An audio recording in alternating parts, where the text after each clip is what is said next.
computer. You don't necessarily have to buy an expensive one. The one I had built was $1,200, which is not expensive.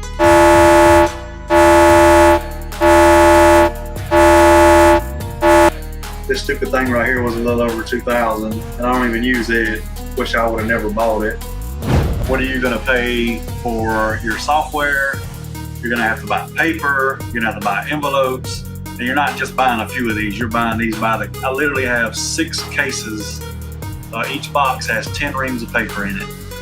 I went through 10 reams in a week. That's 6,000 pages. Sorry, that's 5,000 pages. Still, that is a lot.